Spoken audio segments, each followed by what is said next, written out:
Yeah. I meant to mention at the start of the show, but like I said, I played this with my daughter. I recorded a little 10-minute interview with her about her thoughts on the game that'll be at the end of this episode if you are interested and want to stick around and hear her thoughts.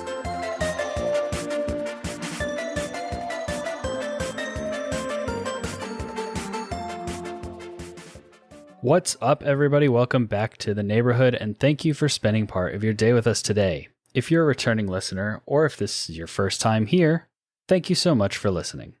On this episode, we're talking about Super Mario Bros. Wonder.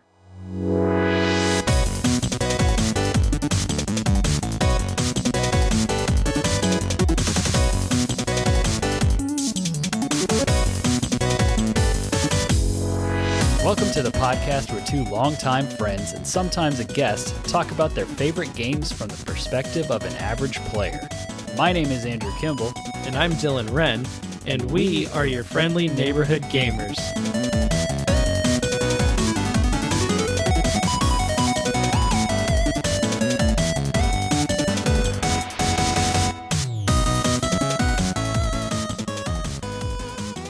Super Mario Bros. Wonder is a 2023 platform game developed and published by Nintendo for the Nintendo Switch. It is the first traditional side-scrolling Super Mario game since New Super Mario Bros. U in 2012. The player controls Mario, Luigi, and their friends as they attempt to stop Bowser, who plots to take over a new land known as the Flower Kingdom after using the magical Wonder Flower to fuse himself with the kingdom's castle. The game became the fastest-selling Super Mario game, selling 4.3 million units in its first 2 weeks and reaching 11.96 million units by December 31st, 2023. It received critical acclaim and was nominated for several awards, including the Golden Joystick Award for Game of the Year and the Game Award for Game of the Year. So, Dylan hates fun. He's not here. He hasn't played this game. So I brought in very special guest who I can't remember what episode you were on last, but Joe is here. Wowie zowie. The Wowie last zowie. Episode I was on was the Destiny 2 episode. Really? I think We talked about Breath of the Wild. I thought we did. I was looking at your website because a WoW buddy, or I mentioned in passing to a WoW buddy that I used to do a podcast as far as like having to listen to my own voice, and he would ask some questions, and I went and like looked for an example. And Gotcha. The fastest one I could find was the Destiny episode. This is the first episode that you've been on since officially becoming my brother-in-law. Yeah. So, congratulations to you for now technically and officially being related to me. Just for that part, though? Yeah. That part specifically. So, with all the sappy introductions out of the way, we can move on to what this episode is going to be about, the structure. Usually when we do a dedicated deep dive episode on a game, we try to keep it spoiler-free for the first half of the conversation, and then in the back half, we talk about like story stuff, or if it's a Souls game, we'll talk about like some of the, impactful bosses, whatever. This is a Mario game, and we may throw out like a brief spoiler warning before we talk about like the last world and the boss fight with Bowser, if you don't want to like ruin that for yourself. But for the most part, they do remix a lot of stuff when compared to other Mario games as far as like setting and things like that, but it's still, you know what you're getting into with this game. So I'm not going to split the conversation like that. So if you're really sensitive to spoilers, maybe come back after you've played through this game, but also it's a 2D Mario game. So I think you'll probably be okay, and you'll still have a good time if you play the game after listening to our conversation about it. I want to kick this off. Joe, what's your history with Mario games? I know we've played a few here and there together, but like, where did it all begin for you with this franchise? Super Mario Bros. World. I got it for the Game Boy Advance. I guess it was like one of those combo games that had one of the really old Mario Brothers games where you're just running around like a single screen and little turtles crawl out of pipes. So it had that, and then it had Mario World on the same cartridge. And so I played a lot of World as a kid. That was kind of firmly what Mario was to me. I've played some of the 3D ones. I played Galaxy, I've played Odyssey, I've played a little bit of Sunshine here and there. As far as the 2D ones, nothing Until Wonder really did it for me, besides World. I really liked World. I thought it had a good color palette and a good variety of stages, and something about the other 2D ones just didn't quite hold me. Did you ever try the Mario Maker games? Yeah, we tried it once. We tried to just go through some random levels, and it seems neat. I just could never quite bring myself to spend Nintendo prices on it. Yeah. What about 3D Marios? We had Galaxy as a kid, because we got a Wii, and kind of like World, the first one you play, it sets the expectations, and I think Galaxy is still my favorite of the 3D. I've played some Sunshine, either on an emulator or something. I have Sunshine for the GameCube because I have a GameCube. The original emulator. Yeah. That's how I was I played with the controller though. I was like that would be why. And I have Odyssey, and I think I did the main story of Odyssey, but obviously Odyssey is one of those the point is to go back and replay all through the levels, and I never quite got around to that because I don't know, can't focus. I my expectations for Mario are 3 to 5 minute stages, not run around this big open hub looking for secrets. Gotcha. Yeah, for me, same game as you, I guess, but on the console, not Game Boy. I played years before I found out that was a console thing first, and then a lot of stuff made sense. Yeah, I really World is probably still my favorite of the classic Mario games. I really enjoy the aesthetic and the music, and just that it, like you said, that game had a vibe. It kind of just captured a certain magic, and maybe that's also just childhood nostalgia is wrapped up in there. But I really liked World. I played here and there a few of the other ones growing up, but it wasn't until I got my DS that I played. That was when the first new Super Mario Bros. Game came out. It was on the DS when they went 3D character models, but still 2D. And it was still when people liked that art style and that it was fresh before everybody kind of turned on it when they just kept releasing games in that same art style. And I really enjoyed that game. It also helps, when you're a kid and you have that handheld and you have 7 games for it, you're really digging into those games. So I played that game a lot. And then around the same time, I had a GameCube. And so Sunshine was my first real exposure to 3D Mario. So I will always be a Super Mario Sunshine defender. And then my 3D has been pretty hit and miss. I haven't played either of the Galaxy games. I've tried a little bit and just never played long enough, I guess, for it to click, because the little planet thing just does not, I don't like it initially. I also didn't like just playing with the Wii remote or whatever and not having dual control sticks. It was just it was a weird time for video games with that one. But Sunshine I really liked. Odyssey, I love Odyssey. It's one of the games I recommend people get when they get a Switch. But I didn't play New Super Mario Bros. On the console. So my 2D Mario experience really kind of stopped. And because I did get Super Mario Maker 2 and I enjoyed it, but it was not a Nintendo crafted, curated set of worlds and levels and Mario game. They had their little story mode, but it was mostly to teach you how to build your own levels. And then the game is mostly about memes at a certain point of either oh, this level's so cool how you can run through and a song plays, or this level is ridiculously hard and if you're 1 pixel off, you're not going to be able to beat it. I don't think it really found that intended use case, which is like, oh, I really like Mario games. I want to like make my own legit level and like see how that goes.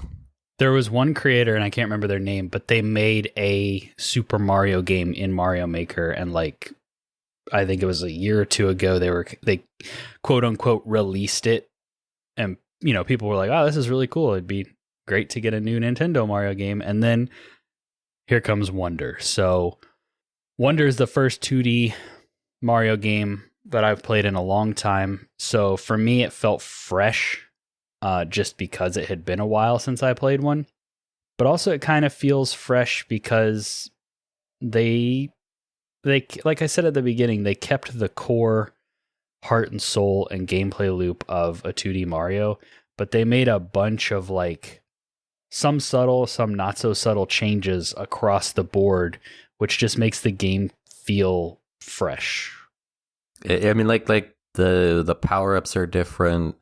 You're collecting purple coins for reasons separate than what you would collect like the dragon coins or any other like extra collectible in the previous 2D titles. And then obviously like the wonder seeds themselves kind of changed what every level was about. Yeah.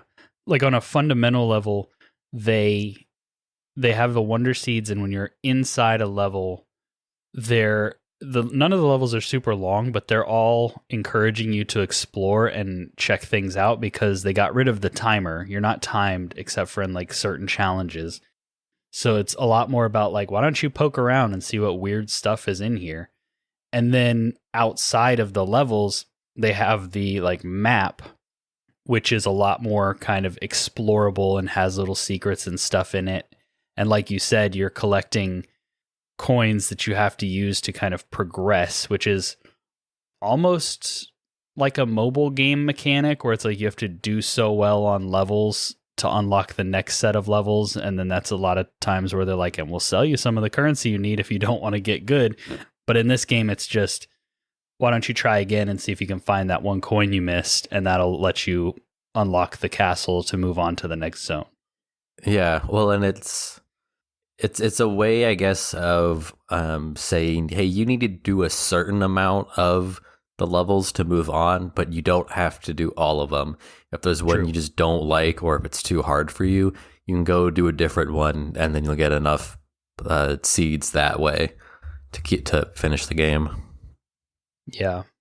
They also changed the art style subtly. It still is kind of like the 3D character models and worlds on like a 2D plane, but there's just so much like exaggeration and kind of like personality put into the characters. And like when Mario goes in a pipe, his hat stays behind for a second, then he reaches through and like grabs it and pulls it in with him.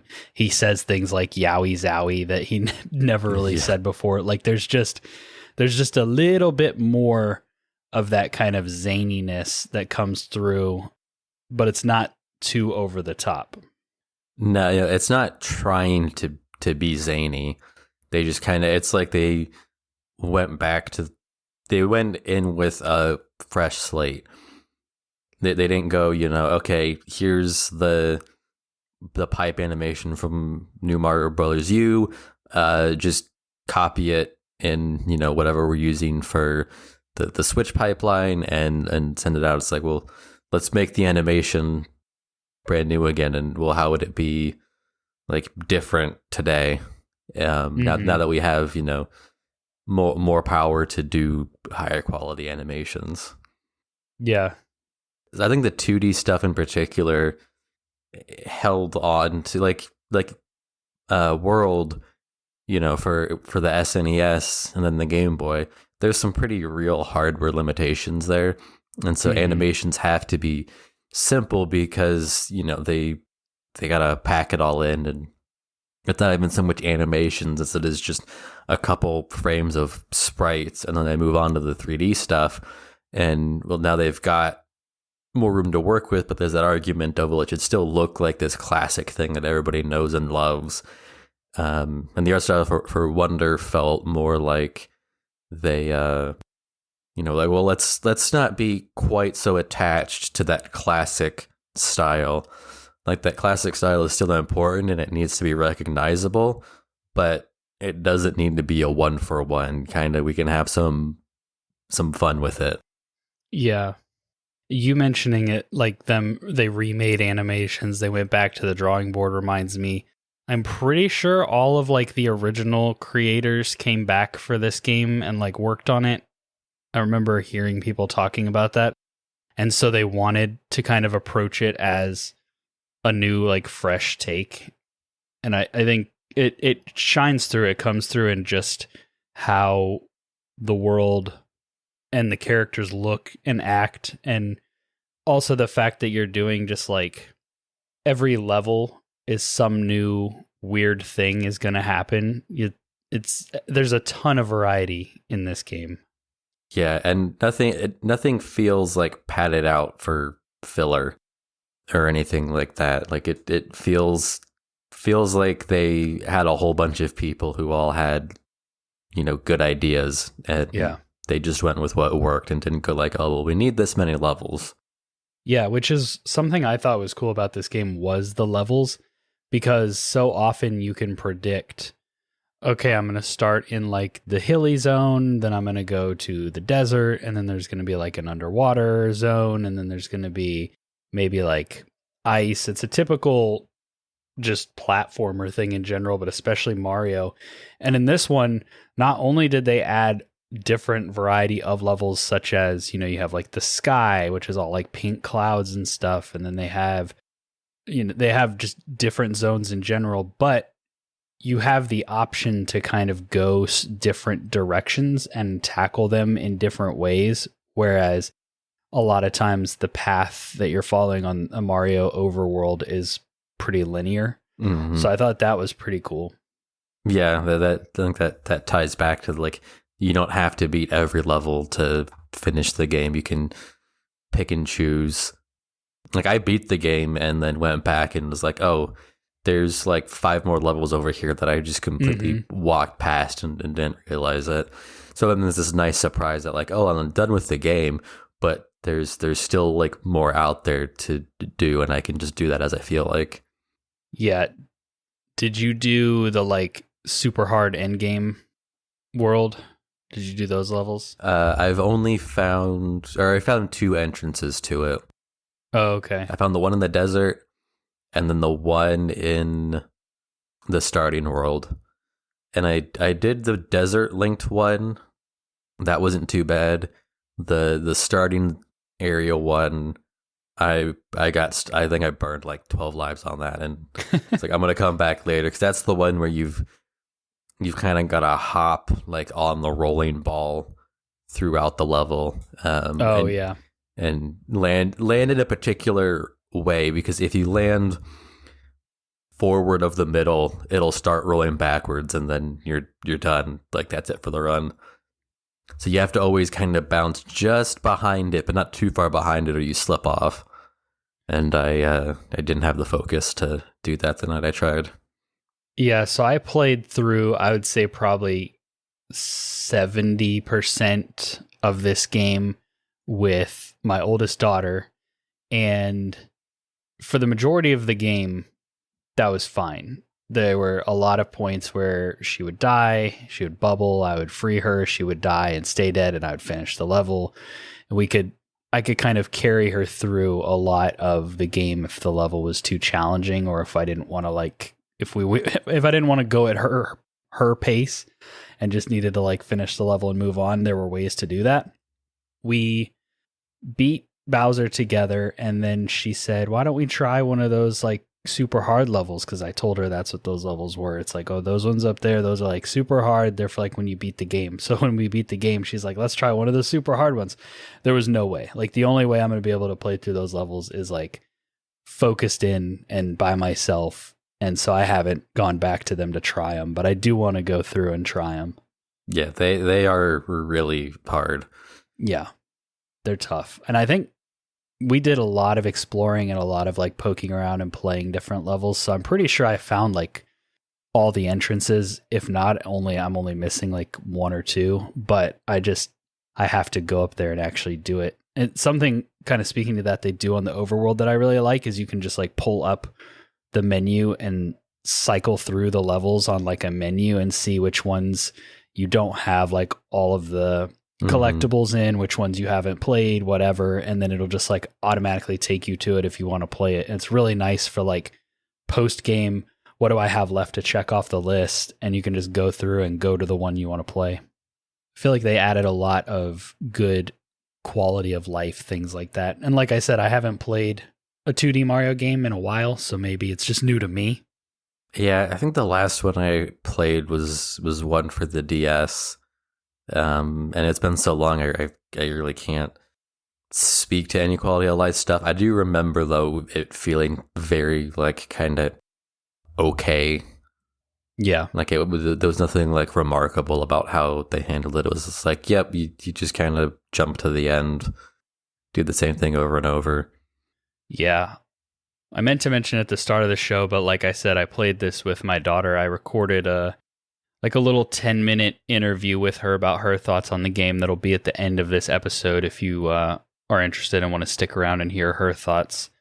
Something that we've mentioned a bunch because the game is called Super Mario Bros. Wonder is the word wonder, which ties into the wonder seeds and the wonder flowers, which is kind of like the core gimmick of this game, which, you know, gimmick is kind of like has a negative sound to it, but basically you find a seed hidden in the level, sometimes actually hidden, sometimes like very obviously they want you to be able to grab it, and it basically just it takes Mario and puts him on hard drugs for either a kind of staged segment that you're just supposed to like run through and enjoy the spectacular visuals and audio experience, or sometimes it's like a speed challenge or a puzzle or something that you kind of have to figure out in order to get to the Wonder Flower, because that's how you turn off the trip, is by finding the flower, and that's one of the collectibles that you're trying to get throughout the level. What do you think of the Wonder Seeds, Joe? I think they're the thing that really makes the game. As much as we've discussed like, oh, it's got good quality of life and like the art's good and all that stuff, and there's some things that are fresh, the wonder seeds are what keep you playing. And I'd be interested on how they fall with someone who's like not played much Mario, but as someone who's played like an okay amount and has kind of gotten like the idea of it, I run to the end, I jump on turtles, collect coins, all that stuff. Some bits will be harder. The wonder flower mechanic, when you pick it up, it kind of suspends the rules of the level. Yeah, like the level sets itself up, and it's okay. Here's what this level's about. You're doing this thing. You got these enemies. This is how they act. And then the wonder seed turns it all upside down in some way, and you don't know what that way is. So it was a lot of fun getting through the levels and finding the wonder seed and kind of wondering, haha, what's going to be the gimmick this time? And sometimes it was a little more forced, and maybe it was more challenging. Sometimes it was just hey, have fun. This one's free. Sometimes it might turn Mario into an enemy, but whatever it was something that was going to be different than how you're used to playing the game. And that variety propels you and keeps you going. There's some levels where there's multiple exits depending on if you pick up the wonder seed or not. So then, you pick it up and you're like, oh, well, how does this level work without the wonder seed? I don't understand how you can even finish it. And then you go back and see and go, oh, that's clever that they've like supported both pathways equally well. And so in the first trailer, it looked a little too goofy. I think the 2D Marios for a while there, they started to feel like an imitation of themselves. Okay, Mario's been out a long time. They have a turnover in staff. and the new staff is just trying to cop what the old staff did, but something just doesn't feel right. And then they show the trailer for Wonder, and it's like, ooh, they're just trying to like completely shake it up, and I don't know if they're quite getting it. Like, this looks so like Mario's not serious, but like this just looks real weird and goofy. But like actually playing it, it all works really well, and like I would say makes it's got to be a standout for one of the best Mario games ever. Wow, high praise. Yeah. Yeah, some of the pretty much it was like if like one of the early Wonder Seeds makes all the piranha plants just like start singing and dancing, and you're running through and they're just like singing a little song, and you run through and you get the flower. Like, that's the experience. Some of them, like you mentioned, turning Mario into an enemy, when you get turned into a Goomba, you can't jump. So you have to figure out like how to navigate that part of the level just by like walking and choosing which ledges you're going to walk off in order to get like coins and stuff that are hidden in that part of the level. And yeah, it was like a fun, unique experience, because very rarely did you get the same thing. Like I think you turn into the little like Jello guys that can stick to the walls a few times and whatever, but it's like none of them were overused at all, and it was always something to look forward to. You mentioned it at the start of the game, at the start of the episode, they changed up some items that you get as well. So, you know, the fire flower is back.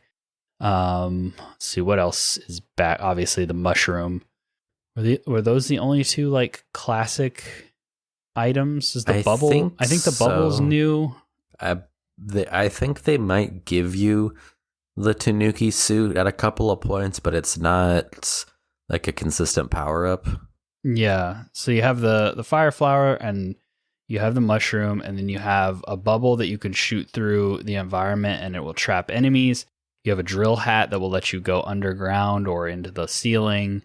And then you have the elephant, which was in all the marketing, that will let you hold water in your trunk and will let you like break through like blocks that you normally couldn't. Or that like if there's blocks on the ground and, you know, usually Mario needs to butt bounce them, ground pound them to break them, the elephant can just smack him with his trunk and get through.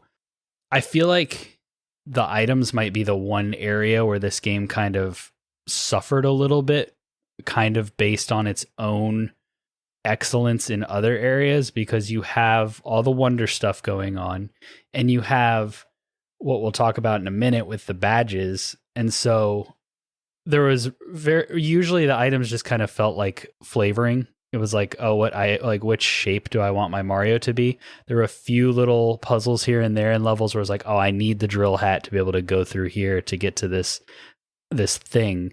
But how did you feel about the items in Wonder? I agree. They kind of felt like they were in the back seat for most of this. Each level was usually built with a couple of the power-ups in mind. Yeah. They would be pretty obviously designed, but the Wonder Seeds and the badges kind of made them feel unnecessary. Less special. Yeah, it was like, it's cool to have, but honestly, most of the time they were just there so you could take more hits. The fire flower and the bubble flower especially. The elephant was sometimes helpful for getting through stuff. My favorite was the drill hat by far, because interesting. It really changed how you interacted with the level. Yeah. Being able to jump up into the ceiling and slide along it kind of made you feel like you were like cheating in a way, even though they usually, you know, meant for you to have it. But it was still, you know, in a game where you're supposed to walk from one end to the other and jump on things, to just disappear into the ground and break through things. It kind of makes you feel like, yeah, I'm, you know, circumventing it. You could always skirt by enemies with it too. Yeah, like they don't touch you while you're in the drill hat, or you can bury and then pop up and beat them that way. It's also, I think it's one of the only times you can touch an enemy with something besides your feet. Like if you have the drill hat on, you can jump up into an enemy from below and it'll take them out. So that it felt new. Mm-hmm. Yeah. The other thing that I referenced alongside that was the badges, which the badge system is unique. It's great probably for like completionist runs and like going in with the right badge to be able to do everything you need to do in a specific level. It's also good for difficulty, or like in my case, playing with a child. You know, there's a badge that will let you fall down a hole once and like automatically spit you back out. So they have one that's like lets you wall jump. They have one that lets you like Spider-Man swing like with a vine. They have one that lets you kind of jump and hover, sort of like Yoshi does. Just there had to be probably like 16 roughly. Some of them were like you turn invisible and enemies can't see you, but you can't see your character either. So some of them were like not super helpful. One of them made you run super fast, which is like maybe only practical in certain levels, but like a lot of them were very general and could like help you navigate the game. Yeah, there were like, I think 6 main badges you pressed a button for, and then 10 more kind of just passive badges that ranged in usefulness. But it's a neat system for kind of letting the user customize how they want to play. Mm-hmm. I was a fan of the power up that gave you like you could hit it, and when you were in the air, you could do a short little like mid-air hop or a little mid-air spin, and so it was a way to sort of make my jumps more consistent. Because if I was off, I could get myself a little more airtime and readjust. A lot of people like the one that just makes you go faster because they know the game, they're fast, they want to get through it faster, so that's good for them. The pit bounce one was really nice on a couple of levels because it resets every time you touch the ground. It's not just a like one and done single cheat death. And so for some of the trickier levels, after failing a few times, it's like, let me just put this on. Particularly anything that was like an auto scroller that involved running along a moving platform. That was really nice just because it's like, I just want to beat the level. And if I really care, like I can come back and, do this a different way and do it legit. But just for this time, I want to just experience the game. And so the badges kind of let you tailor it to how you liked it. Yeah. And yeah, for accessibility there, like I said, the one you were just talking about, it was great for playing with a 5-year-old because it cut in half the amount of times I had to like pull her out of a bubble, which brings me to, I guess I'll talk about the characters real quick before moving into multiplayer. But the characters, you have a wide range. It's mostly just like a skin. It's like a cosmetic difference, except for you have like 4 colors of Yoshis and Nabbit that you can be. And those are the characters that are like designed for children because they cannot die from enemies. Like they don't take damage, but they can still die from the level. You can still fall off the ledge and stuff like that. So it's designed to make things a little bit easier for like younger players or if you're casual players. The trade-off is that they cannot use any of the items we talked about earlier, like the elephant or the fire flower or anything like that. So you are giving something up if you want to use those characters. Yoshi obviously has his ability where he can eat things and crap out an egg and all of that.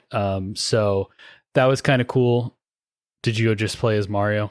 Because I pretty much just played as Mario. I think I played the whole game as Mario, and then after I beat it, I played some levels as Toad just to shake it up.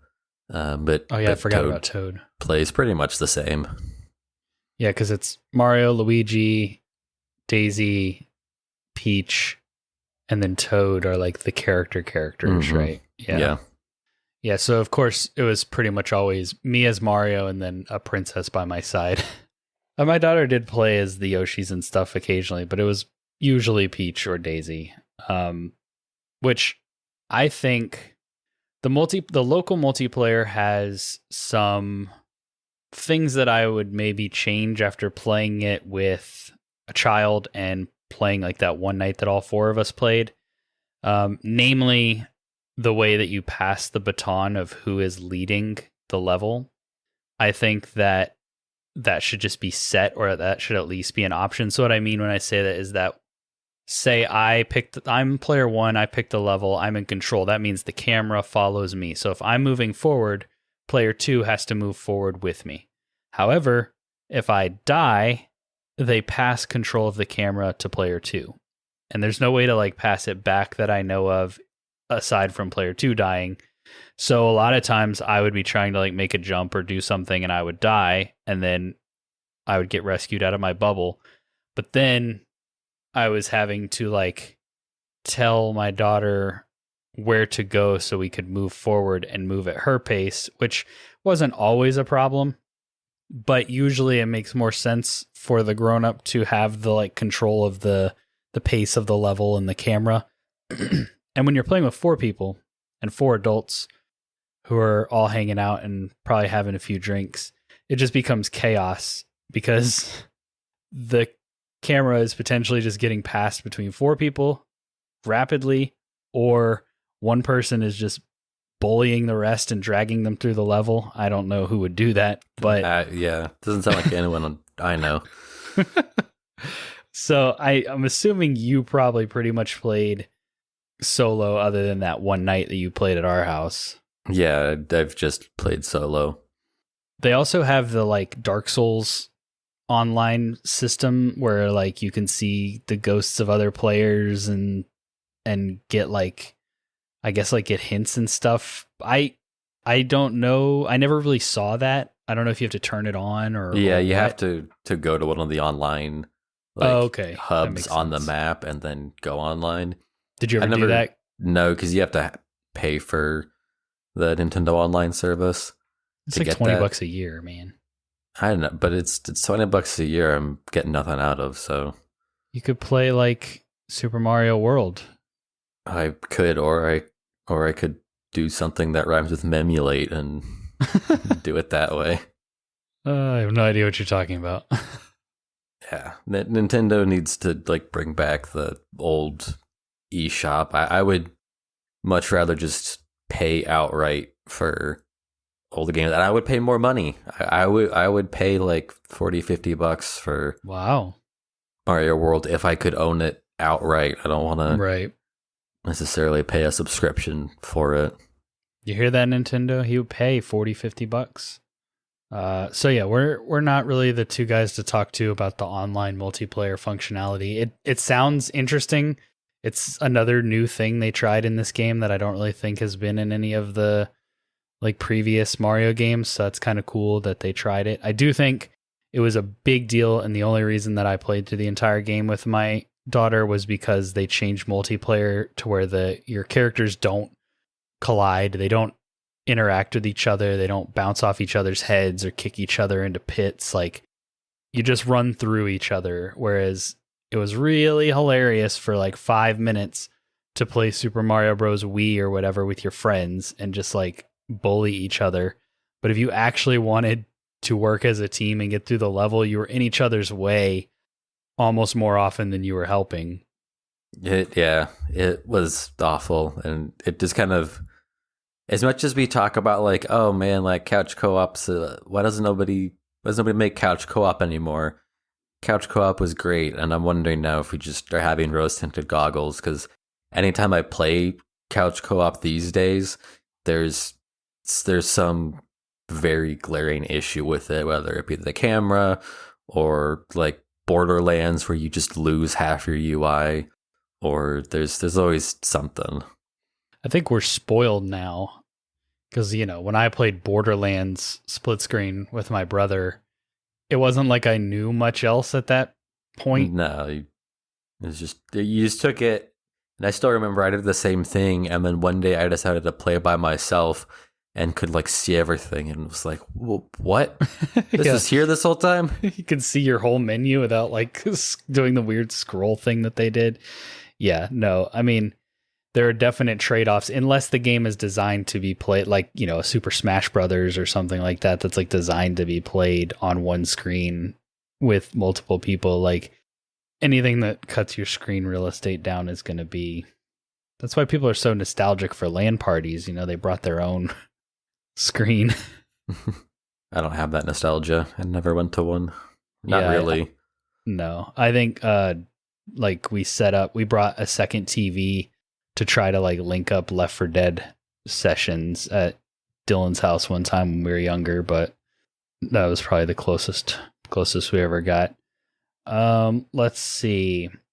What else do we need to touch on or talk about before maybe we talk about like the ending world and the Bowser fight? I guess like the whole, like Bowser's whole motivation and his whole thing is he shows up, Mario goes to this new land with his new friends, and Bowser shows up because of course he does, and he steals the Wonder Flower and fuses with his ship and becomes this like giant ship Bowser, and he is destroying the world, and he's just kind of sitting there in the middle of the map for the whole game, and you're kind of working your way around him, finding the wonder seeds that you need to like beat the giant, what were they? They were like the giant piranha plant ghost things that were flying around his ship.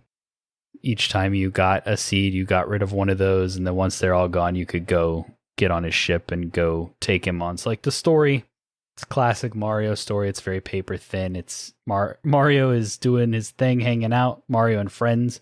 Bowser shows up to ruin it. Mario has to go jump on his head a few times.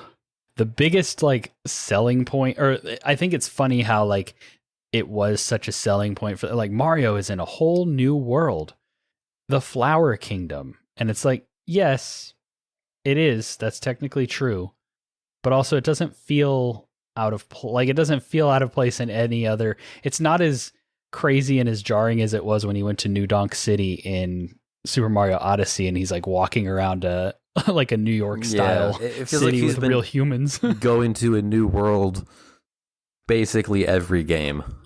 Yeah, exactly. So this world is fun. It's cool. It's aesthetically pleasing. The little characters that you're interacting with are fine. But yeah, there's not really anything too super deep here on the story. So let's call this your brief spoiler warning. If you don't want to hear us talk about like the end game Bowser boss fight, go ahead and skip ahead. I'll put some timestamps in the description for you so you can jump ahead to what will be our verdicts after we finish talking about this.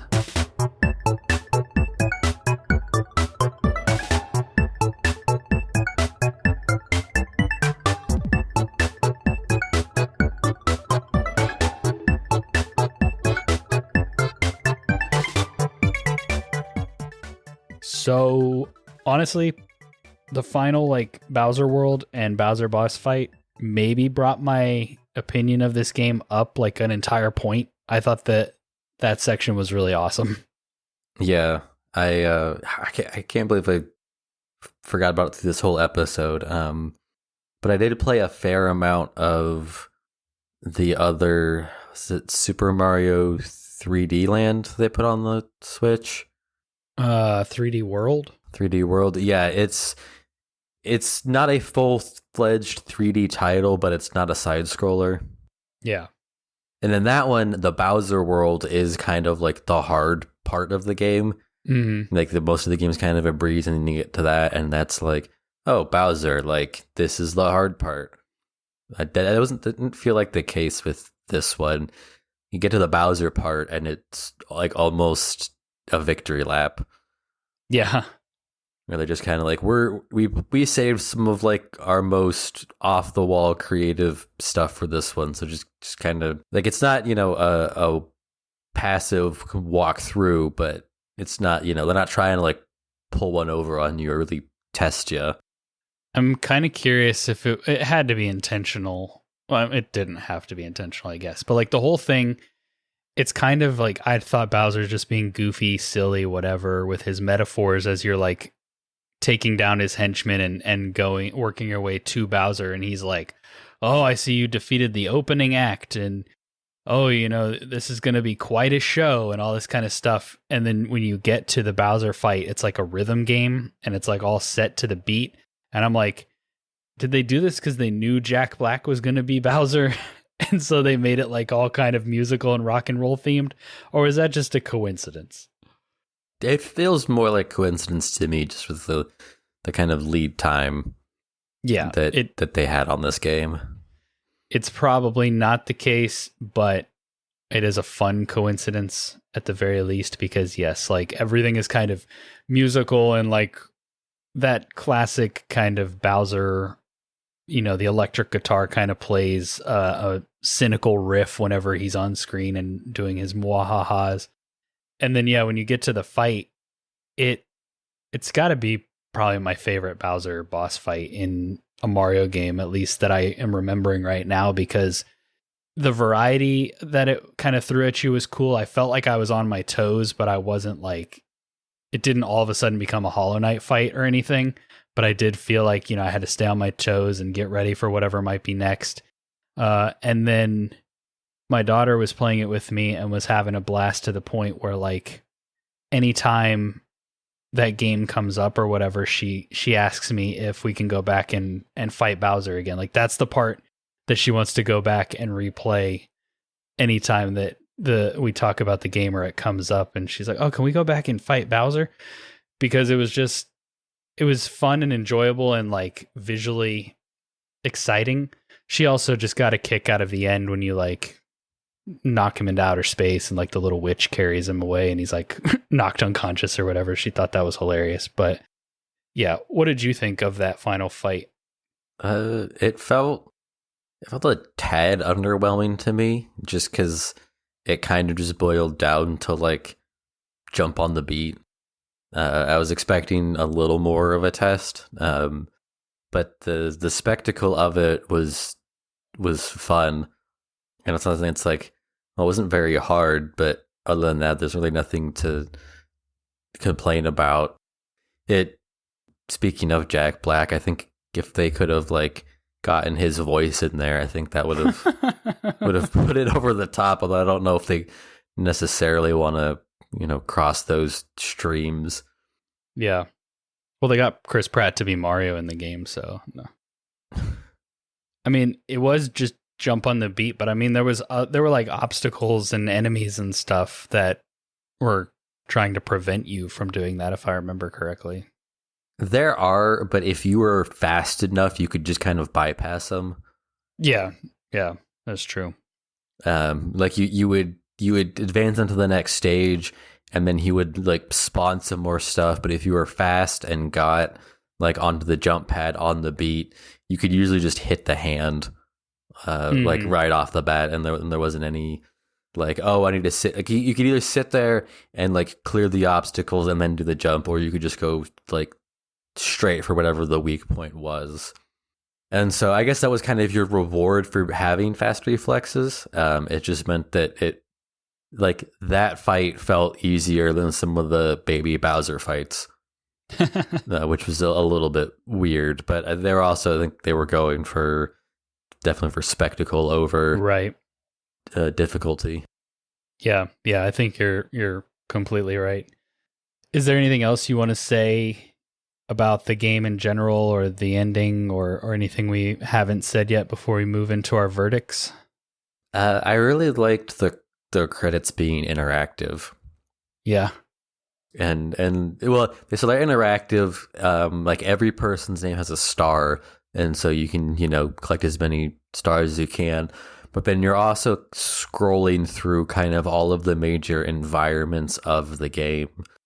And so that was a sort of nice, like, oh, like, full circle. Let's look back on like everything you did.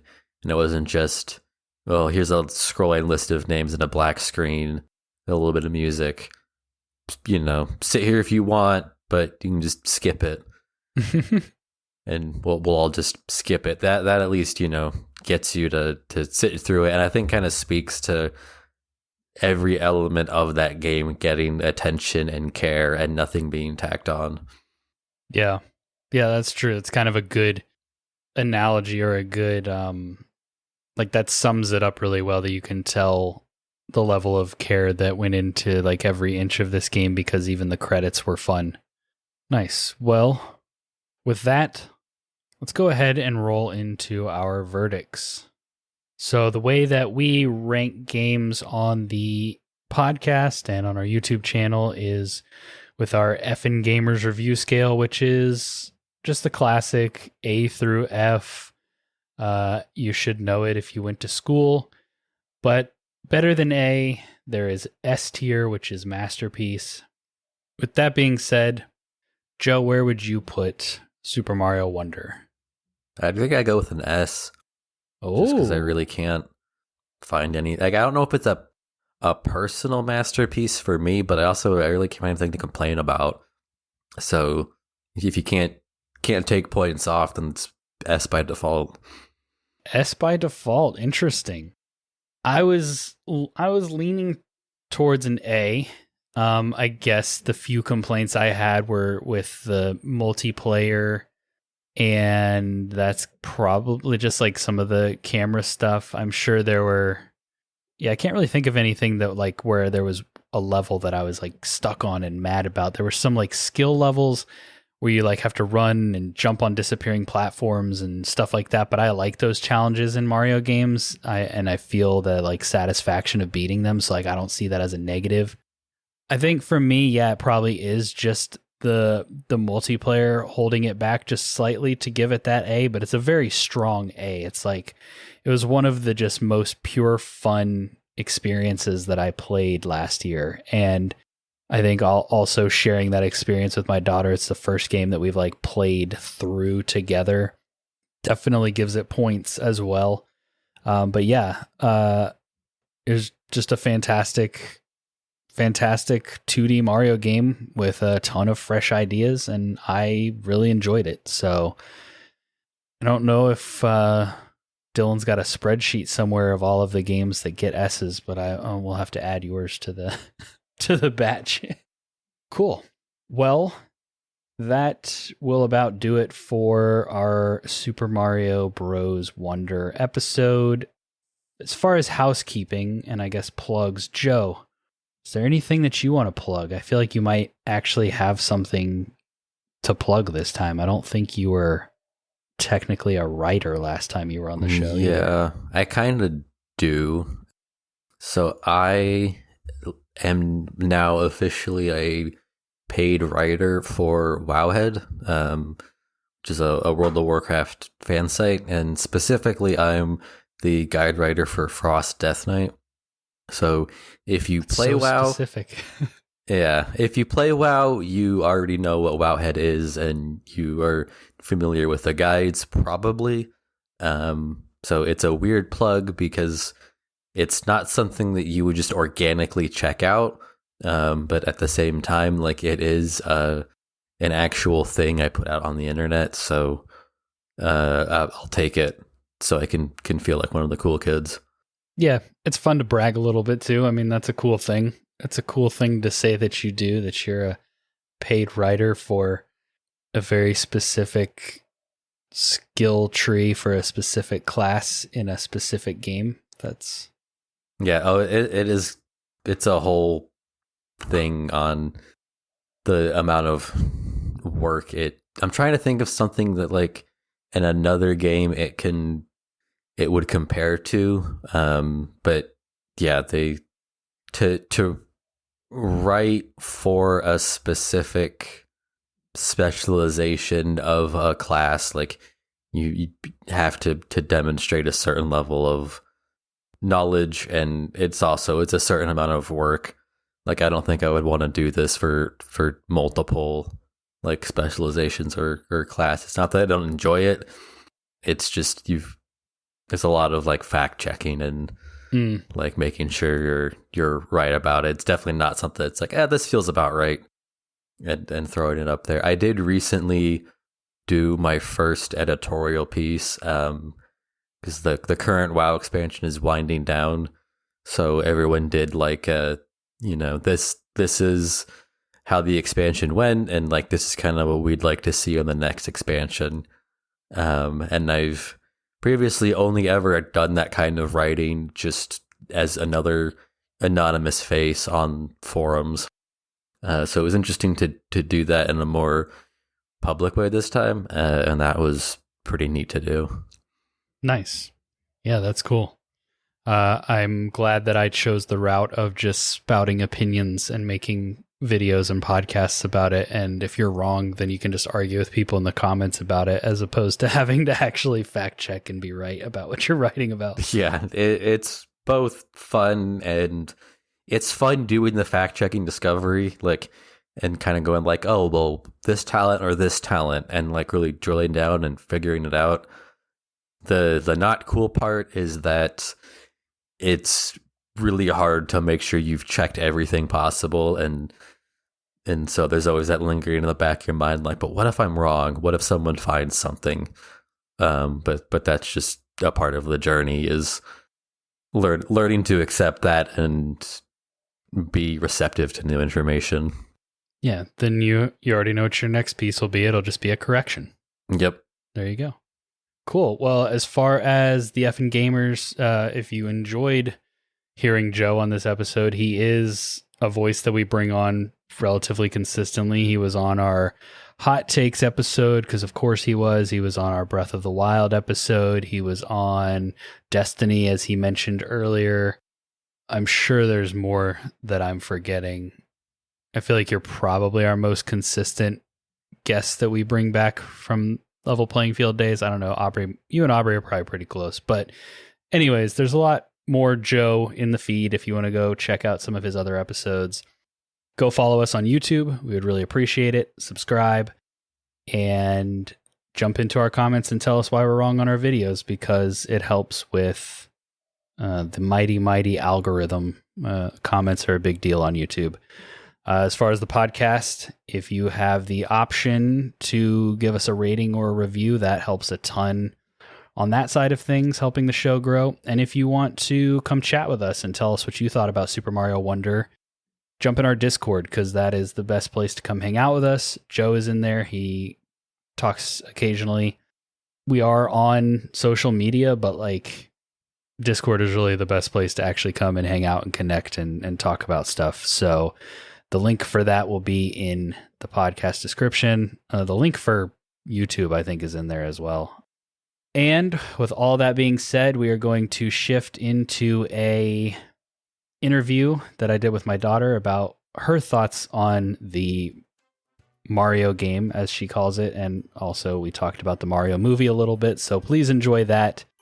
And thank you all so much for listening.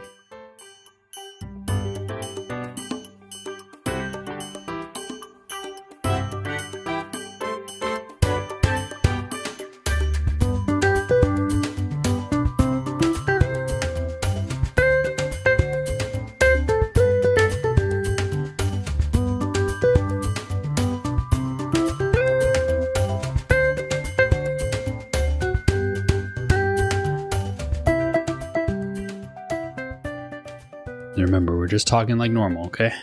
Okay. Just having a conversation. A little conversation. Maybe Yes. a big conversation. Maybe. Can we do about the movie and the game? What are we talking about? The new Mario game? Do you know what it's called? Mario? Super Mario Wonder. You know why it's called that? Mm-mm. Because of the Wonder Flowers. You remember that part? Yeah. You want to talk about the game first or the movie first? I think the game. Okay. Who is your favorite character in the game? Daisy and Princess Peach. How come? Because they're princesses. Yeah, you like the princesses. Which one did you play more? I think I played Princess Peach more. Because she's in my favorite color. Yeah, what's that? Pink. Do you know what my favorite color is? Blue. You got it. So, do you have a favorite level? Yeah. What was your favorite level? The singing, trees and the singing, thingies. I forgot what they Like the piranha plants? Yeah. When they were singing? Yeah, that was a cool level. You like the music stuff? Yeah. And the coin one where you kept getting the coins. Yeah. What? The coin one where they shooted out coins. Oh, yeah. Like I know what you're purple talking and about. the gold. Yeah, those are fun. Did you have a favorite item? You know how you could have the items that would... Yeah, my favorite item was the Wonder Seed. Oh, yeah, it changed the level and made everything crazy and silly. Yeah, that was fun.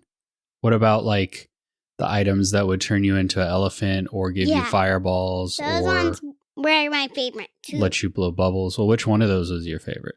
Well, my favorite one of those was an elephant. You like the elephant one? Cause I kept swinging the trunk. Yeah, and it could hold water. Mm-hmm. And when you were an elephant, you could, like, break through blocks and stuff, too. Yeah. Yeah. What about the level where we were, like, turned into little, like, Jello guys and were stuck to the walls? Yeah. That one was funny. That one made your mom laugh, too, huh? That one made my mama say, "Is that Jello? That looks kind of like Jello." Yeah. So you really liked the Wonder Seeds? You thought they were fun? Yeah. Yeah, because they changed up the one where the Christmas trees sang. Oh, yeah. Yeah, that's true. That was what did that. So do you think this is a good game? Yeah. Yeah, you like it? Mm-hmm. Is it one of your favorite games? Yeah. What are some of your other favorite games? I don't really know. No? What about, like, your Paw Patrol game? Well, that's my favorite too. Or your Pets game? Yeah, that's my favorite too. What other game have we been playing lately? What game have we been playing in this last week? In the evening times when your sister goes to bed? Smash Brothers. Yeah, we've been playing some Smash Brothers. Who's your favorite character in that one? I don't really know. Who do you keep? Let's see. Who are you? You like Daisy and Peach. Yes. Princess Peach. Yeah, you like the girl with the guns in her shoes. Yeah. That one's kind of funny. That is funny. And I like the girl with the long hair and she... Yeah, Palutina? Yeah, Palutina. Yeah, I haven't played the game she's and from. You like Rosalina, the girl with the star? and Yeah. She's from Mario. I like the girl that was in the armor that I told you which one was in the armor. Samus? Yeah. Yeah, she's cool too. Do you have anything else that you want to say about the Mario game? I don't really... Well, one more thing. What? That it was kind of silly when Bowser had a button on his head. He had a button on his head? Yeah. Did you like the fighting Bowser at the end? Yeah. That was pretty fun, huh? And when he was knocked out and he was in the sky because the little witch was holding it. Yeah. That was funny. And it was like, ugh, ah! Yes, he was. Do you want to say anything about the Mario movie? Mm-hmm. What's your favorite part of the Mario movie? When Bowser got turned into the little Bowser. Oh, yeah. Was the Mario movie the first time you really learned about Mario, or had you played any games before we saw the movie? I think the movie was my first one. That was the first time. Well, that was the second movie you saw in the theaters, but it was the first time that you were able to like sit all the way through and watch the whole thing and had a good time. What was the other one? You don't remember? Yeah, no. Remember we went to see Sonic? Yeah. That was the first one, I think. We went and saw Sonic the Hedgehog. Yeah. That was my first one I've watched. Yeah. But you kind of got distracted partway through. But then the Mario movies, we saw the whole thing. And about the Mario movie, I remember when Princess Peach had the passing when she was a baby and she put in one of the other people. Really? Remember that part? Yeah, that's so silly. The pacifier. He was so silly. Yeah, that was a funny movie. Did you like Donkey Kong in that movie? What's Donkey Kong again? The gorilla. Do you remember when he and Mario were fighting? Oh, and I remember when Mario was a cat and he's...